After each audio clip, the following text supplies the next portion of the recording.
welcome to Sports News and thank you for being with us.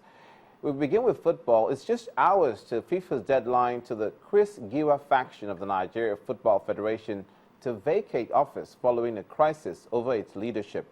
All the tiers of the country's football league have been suspended indefinitely, owing to a boycott by referees in the wake of the impasse. This report takes a look at the situation as the threat of a FIFA ban looms over the country again. This is the second time Nigerian football will come under the searchlight of World Football Governing Body FIFA. First, the country was suspended from international football after the sports minister, Tami Danagogo, sacked the board of the NFF following a court ruling, but it was then lifted few days after. Since then, the battle for the leadership of the NFF got even fierce as elections into the executive committee approaches. FIFA had earlier approved that a General Assembly be held on August the 26th to work out a new date for the elections, which should hold within 2 weeks from that date. But another faction, backed by the sports minister, went ahead to hold an election to pick businessman Chris Giwa as president of the NFF, and that set the tone for another round of crisis. FIFA sent in a letter to Nigeria on Friday, August 29, stating that it would not recognize the purported elections that brought the Giwa-led NFF board into office. FIFA asked Giwa to stop parading himself as NFF president and gave him until midnight of Monday, September 1st to leave his seat. It stated that if by Tuesday, September 2nd, order wasn't restored to the NFF, Nigeria would face international sanctions. This means Nigeria's 2015 AFCON qualifiers against Congo in Calabar this weekend and South Africa on September the 10th in Cape Town could be in jeopardy. From football in the U.S., two-time defending champion Serena Williams saw little resistance in her fourth-round match at the U.S. Open, handling unseeded Kai Kempeving in straight sets 6-3, 6-3 to reach the quarterfinals at Flushing Meadows. Italy's Flavia Pennetta booked her place in the last 8, beating Casey Delacroix 7-5, 6-2. China's Peng Shuai also advanced, knocking out 14-seeded Lucy Safarova 6-3, 6-4. Swiss teenager Belinda Bencic is also through to the next round, defeating Serbian 9th seed Jelena Jankovic 7-6, 6-3. And top seed Novak Djokovic reached his 22nd consecutive Grand Slam quarter-final with a straight sets win over Philipp Kohlschreiber at the U.S. Open. The world number one secured a 6-1, 7-5, 6-4 victory to set up a clash with Britain's Andy Murray in the last 8. Murray defeated Frenchman Jo-Wilfried Tsonga 7-5, 7-5, 6-4 to progress. And that's Sports News. The News at 10 continues here.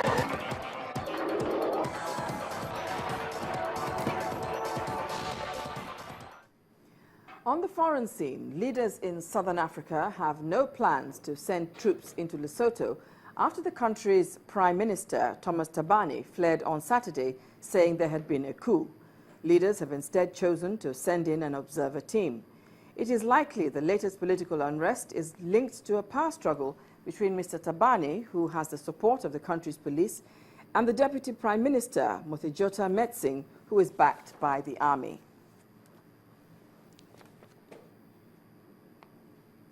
Now, pop duo P-Square aren't breaking up after all. The multiple award-winning brothers confirmed this as they released a brand new single over the weekend. Victoria Idowu has details and more on entertainment news.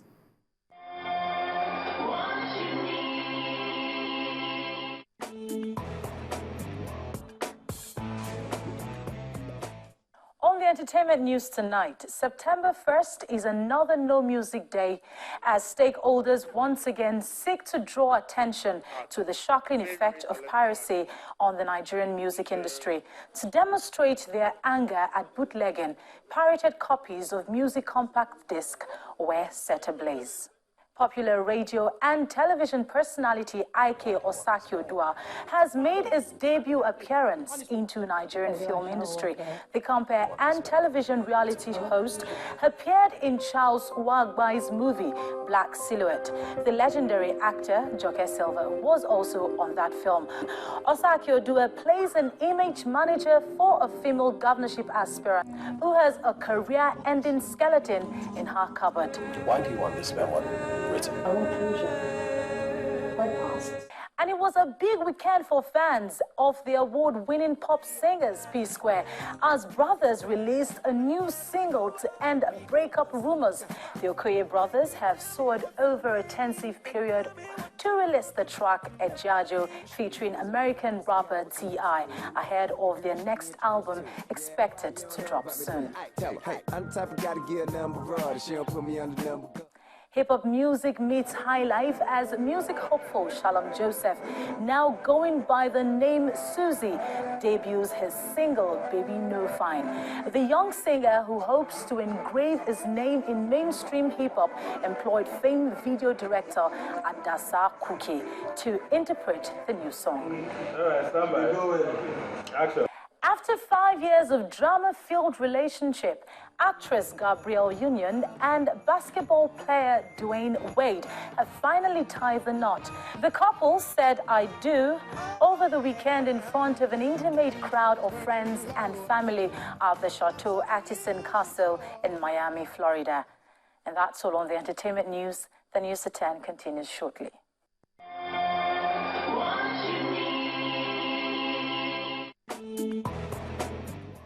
Thanks, Victoria. And the main news again. The Minister of Health, Professor Onyebuchi Chukwu, today confirmed that a female doctor in Port Harcourt, the River State capital, has been diagnosed with the Ebola virus disease. He then asked Nigerians to be vigilant in order to prevent the spread of the deadly Ebola virus. Thank you for watching the News at 10. Up next is BBC's Focus on Africa. I'm Bimbo Oloyede. Have a blessed month. Bye for now.